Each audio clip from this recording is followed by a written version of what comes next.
Hello friends, good morning. My name is Nikhil Kumar. I am professor in the University Department of English of Veer Kunwar Singh University, Ara, in the province of Bihar in India. Today I wish to discuss the 17th century English metaphysical poetry. The word metaphysical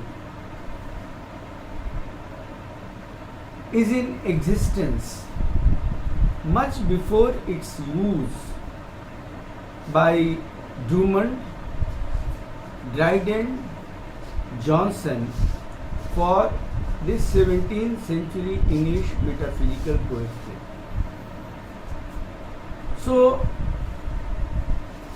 I feel the need to discuss first the word metaphysical.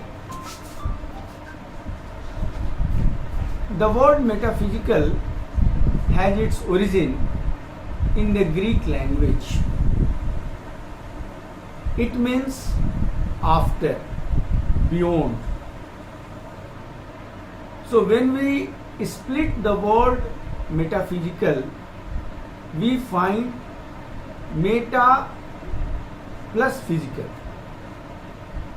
So the very word metaphysical speaks of those realities which exist beyond the plane of physical.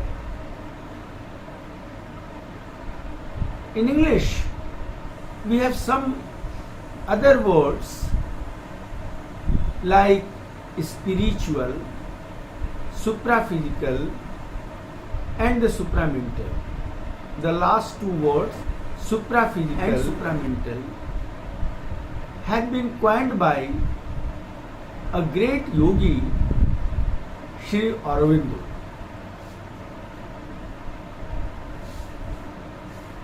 Apparently,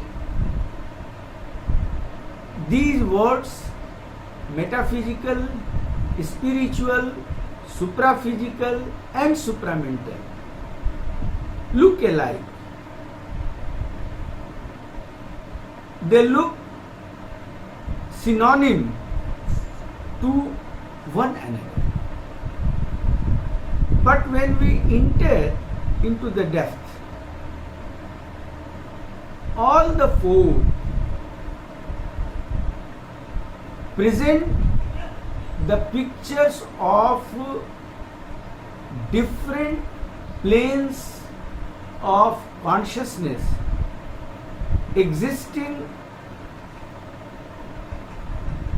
in the mind of a man and existing in the universe. On a study of the works of great spiritual luminaries like Sri Aurobindo, we find that the word metaphysical is essentially the intellectual mind, and the word spiritual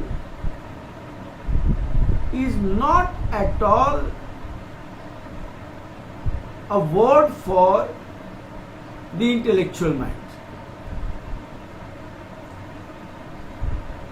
Spiritual mind is one where we have the realization of the existence of one divine,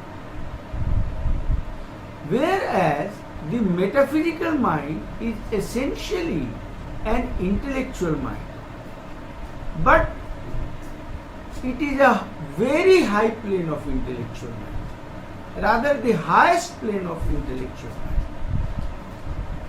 And this mind is capable of entering into the world of spiritual mind consciousness. And because it is capable of entering into the mind of spiritual consciousness, it receives certain spiritual truths. and express them in the intellectual term or on the foundation of intellectuality. Here, I would like to refer to Sri Aurobindo's yogic discovery of the hierarchy of existence. He says that the consciousness is the basic thing in existence. It is essentially integral. It is something transcendent to this creation, and it is the divine consciousness, D capital divine, C capital consciousness. So it is very much integral. Its nature is integral, but it has its separative principle. As a result of the operation of its separative principle, or as a result of the working out of its separative principle, the world of mind has come into existence.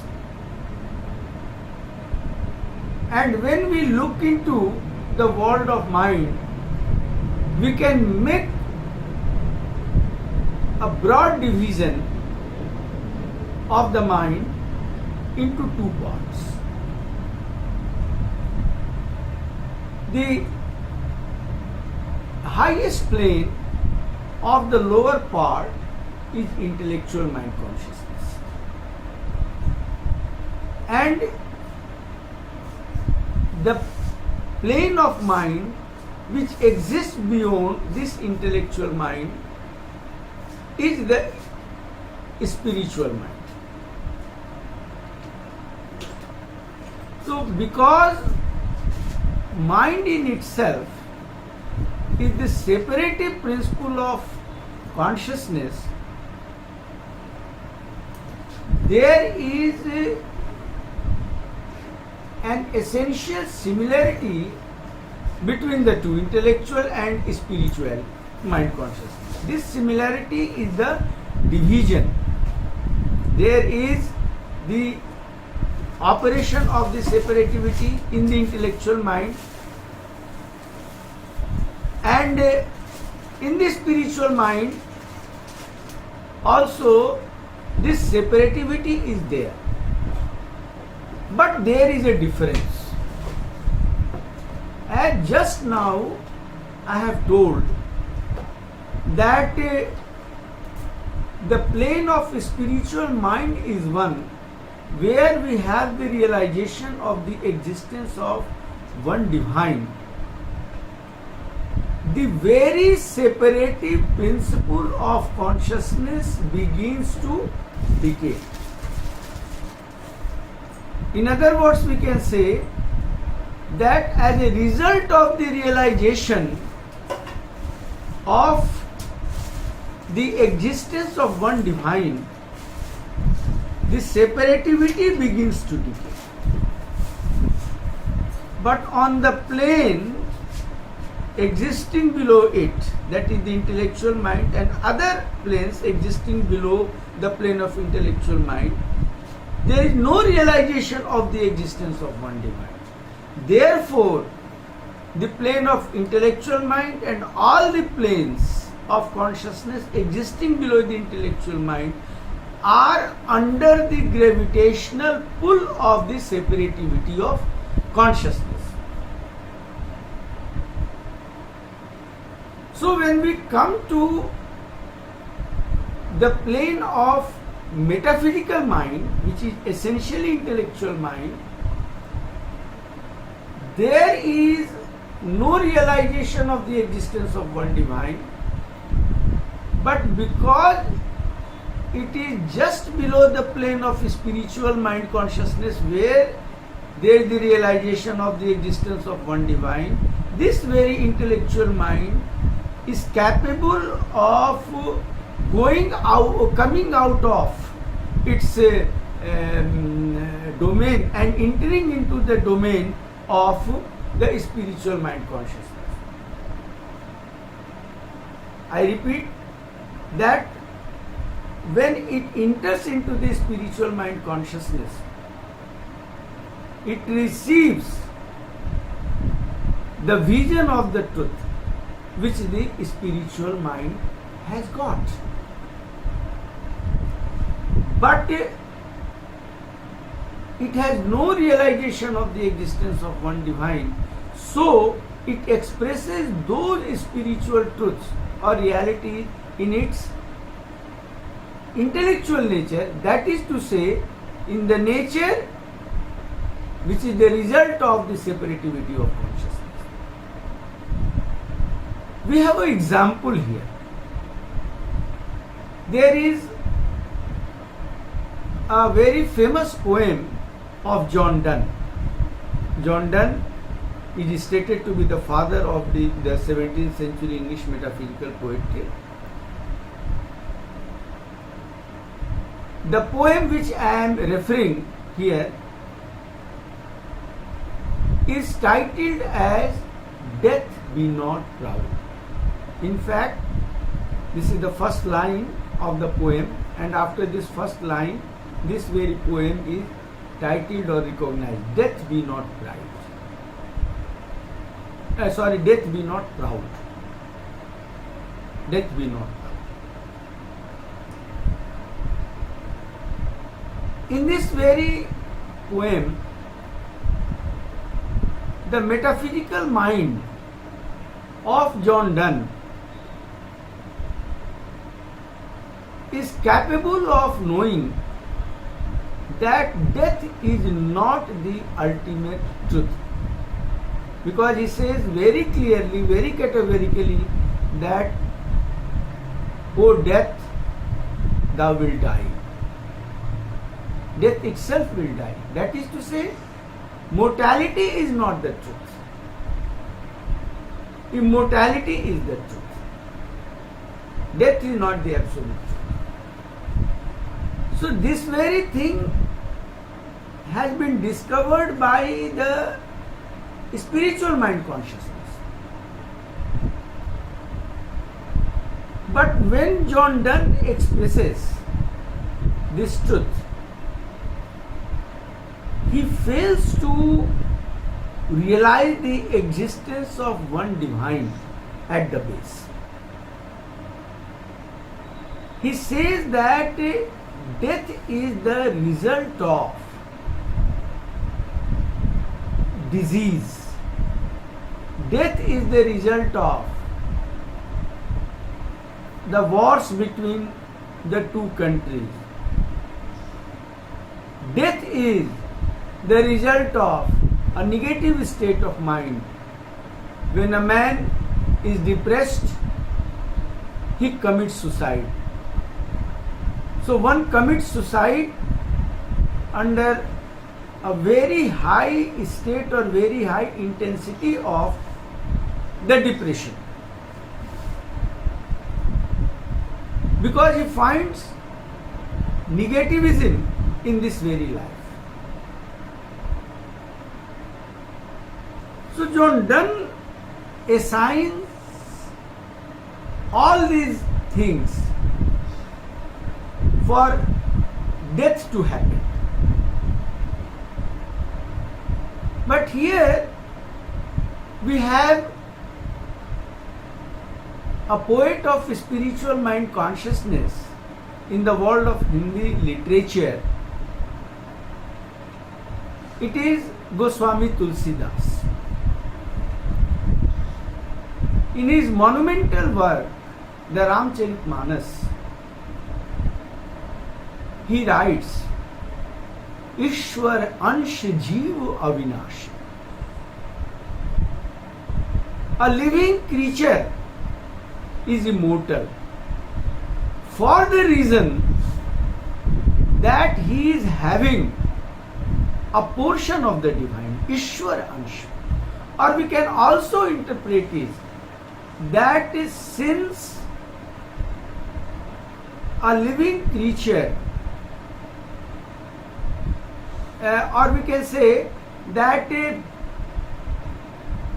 since divine exists within the living creature, he is immortal.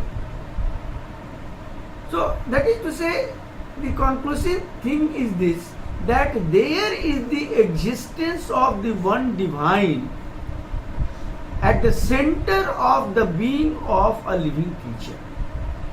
So he is immortal. So Tulsidas has the realization, has the vision of the existence of one divine. That is why he is not speaking like John Donne. John Donne feels that or finds that if there is no war, man will not die. If there is no disease, man will not die. If a man is not under depression, he will not die. He fails to visualize, he fails to realize the existence of one divine at the center of the being of a man or other living creatures. So by this very example, it is very clear that a metaphysical mind is essentially an intellectual mind which has its own logic based on the principle of division. And this very principle of division working within the mind of John Donne or any man of intellectual mind makes him blind to the existence of one divine, though it is capable of knowing this very truth of the immortality. But because this very principle of division is working in his mind, it is not able to visualize the divine truth. So this is the metaphysical mind. I again repeat, metaphysical mind is the intellectual mind which is under the gravitational pull of the separativity of consciousness, on account of which it has no realization, no vision of the existence of one divine, but it is capable of coming out of its own world and entering into the world of spiritual mind and has so many spiritual truths in its being. But because its nature is intellectual, its nature is separative or divisive, it fails to know the existence of the one divine. So this is the difference between metaphysical and spiritual. So on the deeper level, the difference is clear. So the two words, metaphysical and spiritual, cannot be or are not at all synonym to each other. Now we have two more words coined by Sri Aurobindo: supraphysical and supramental, of which I have spoken some time back. Now I come to the word supraphysical. Within this creation or within the domain of this creation, there are different subtle planes. Different subtle planes exist in this creation, and they are not at all gross. They are very subtle. They are supraphysical. Supraphysical, when we break it into two parts, supra means beyond, physical means physical, that which is beyond physical. But this word supraphysical speaks of different planes of existence which exist beyond the plane of physical itself. Sri Aurobindo has discovered a plane of subtle matter. Though it is matter, but it is so subtle that it comes to be supraphysical as well. because this world of subtle matter is the origin of the world of gross matter in which we live.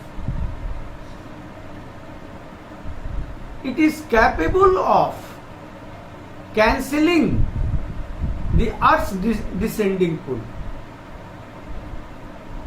It is more real than this grosser form of ourselves. Sri Aurobindo has discovered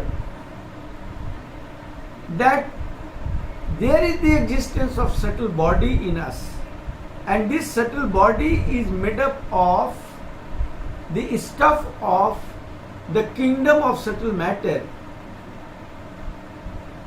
which has its universal existence. It exists vertically in this very universe. So the subtle body in us is made up of the stuff of that subtle matter. And after the death of man, that is to say the death of the external being of man, the soul uses this subtle body as its vehicle for its journey to the invisible supraphysical planes of existence. Sri Aurobindo has also discovered the world of life, which is very much supraphysical in nature. That life, or the very nature of that very life, is quite different from the nature of the life with which we are familiar on this earth, or with which we are familiar in this life of the gross matter. Similarly, there is the plane of mind, and the very nature of that mind, or the very stuff of the mind, is quite transcendent to the mind which we have, or the nature of mind which we have. In fact, the gross body, the gross life and gross mind in us originate from them. So these planes come under the domain of the word supraphysical. And finally, we have the word supramental. So when we split supramental, we find that, or we know that the word supra is beyond. It speaks of beyond. So that is to say, the supramental means that which exists beyond the mental. That is supramental. And this supramental is the transcendent divine consciousness which exists prior to this creation, or beyond the domain of creation itself. Rather, this very supramental has brought the creation into existence. This is what Sri Aurobindo has discovered. Of the origin of this creation, of the birth of this creation, Vedic rishis spoke this truth, or expressed this truth very poetically in Sanskrit. Eko aham bahusyam prajayam. I am one. The transcendent divine is one. It is integral. Eko aham. The transcendent divine is one. It is integral. Bahusyam, become many. This integral, one integral, comes to be many. When it comes to be many, the creation is born. Prajayam, yet remain the same. Yet remain the same means, Prajayam means, even when one transcendent divine comes to be many, its sovereign oneness is not destroyed, is not effaced, is not lost. It continues to exist. it continues to exist on its transcendent sovereign plane, and it continues to exist when it comes to be many, within the many, at the center of the many. This transcendent one continues to exist. So this transcendent is the supramental. For this, Sri Aurobindo has used the word supramental, and this supramental is not the supreme divine. It is another world. As we are living in a world, so that world is another world, and supreme divine is far above that very world. So for that very domain, Sri Aurobindo has used the word supramental. So it's now very clear that these words, four words, metaphysical, spiritual, supraphysical and supramental, express different planes of consciousness. So let us now come to this 17th century metaphysical poetry.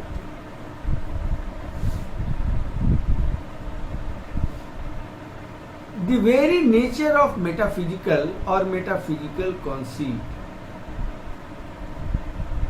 is, in the domain of English literature, the yoking together of two heterogeneous elements. When two heterogeneous elements are yoked together, what we get as the result is termed as metaphysical by the British scholars. So they say that the metaphysical poetry is the yoking together of two heterogeneous elements. So in this way, it comes to be quite different from what we have just discussed. It appears unmistakably to be a matter of a technique of writing poetry. Of course, something more than technique is also here, but it is a technique in which a poet yokes two heterogeneous elements. Now we shall try to know what are the two heterogeneous elements in poetry. Poetry is essentially a thing of feelings, emotion, which exists beyond the plane of intellectuality. It is essential things. Wordsworth defines poetry as the spontaneous overflow of powerful feelings. This is the thing which differentiates poetry from prose. In Hindi literature also, it is stated, Viyogi hoga pahla kavi. So there is nothing like intellectuality. It is something different, a different thing. It is quite alien to the world of intellectual mind. Sri Aurobindo has defined poetry as the spiritual excitement of the rhythmic voice of the self-discovery. This self-discovery is the discovery ultimately of the divine self, which is existing at the center of the being of man. So poetry is something different. It is a different world. And intellect is alien to it. It is as alien as a very small particle is alien to the eyes. If by accident a very minute particle enters our eyes, it is so alien that eyes don't welcome that very particle, and we have troubles. We go to a doctor to take it out by certain surgical operation. Of course, it is a minor one, but or somehow by some other methods, non-technical methods, by just throwing water into our eyes, we try to take it out. Anyway, what my point is this, that as a particle is alien to our eyes, the intellect is alien to the world of poetry. Prose is the manifestation of the intellectual mind. So there is a basic difference between prose and poetry. So these are the two heterogeneous elements, intellect and feeling or emotion or the spiritual excitement. Vedic rishis have found that the poets are the seers of the truth, and a man of a high plane of spiritual consciousness is capable of visualizing the transcendent divine truth. He is capable of looking into or entering into the world of timelessness and spacelessness. Since intellectual mind is under the gravitational pull of the separativity of consciousness, it is not at all constitutionally capable of seeing the transcendent divine truth or entering into the world of timelessness and spacelessness.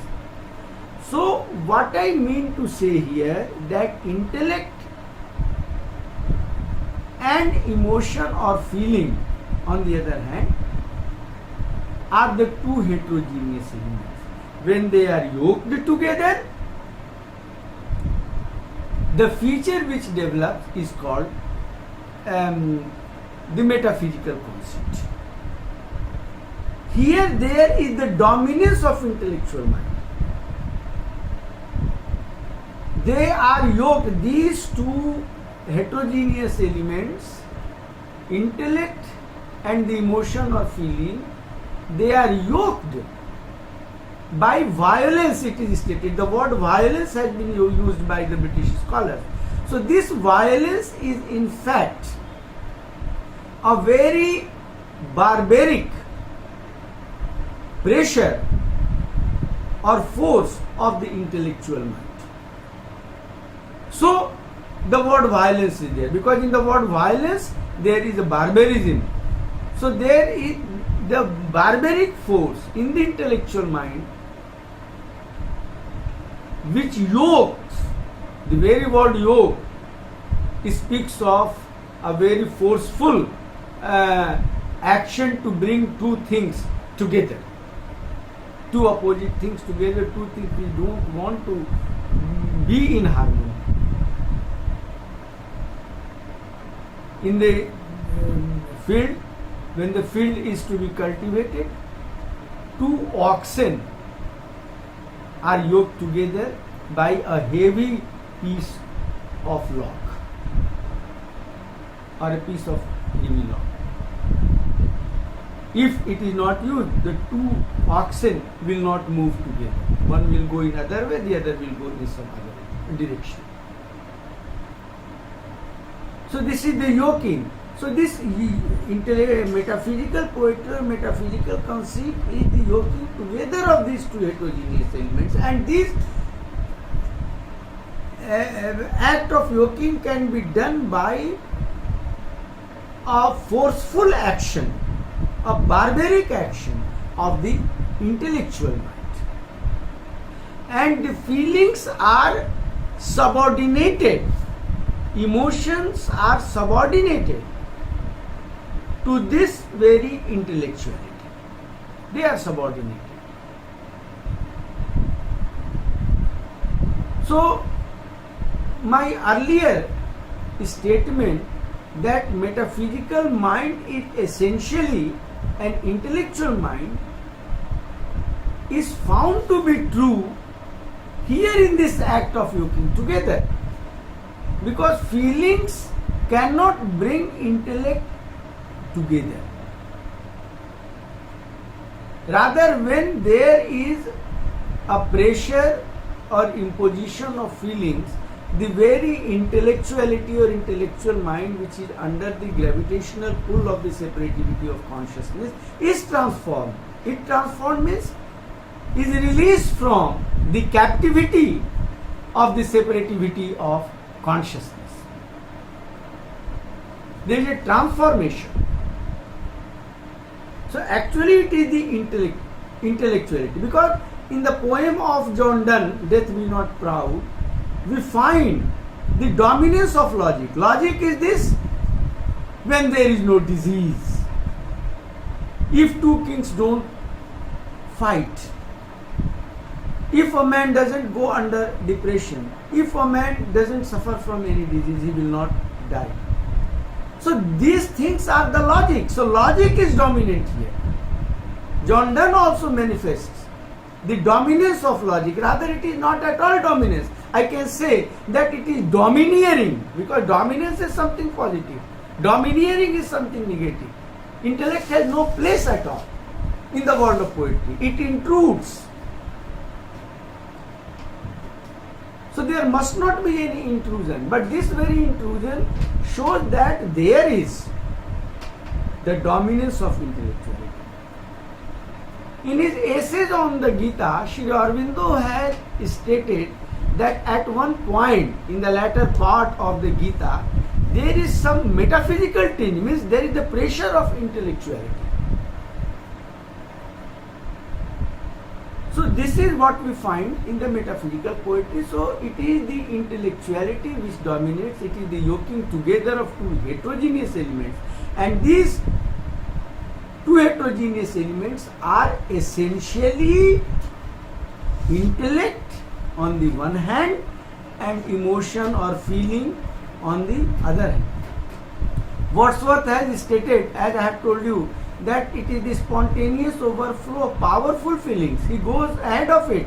Wordsworth says that it is the spontaneous overflow of powerful feelings in the meditative state of mind.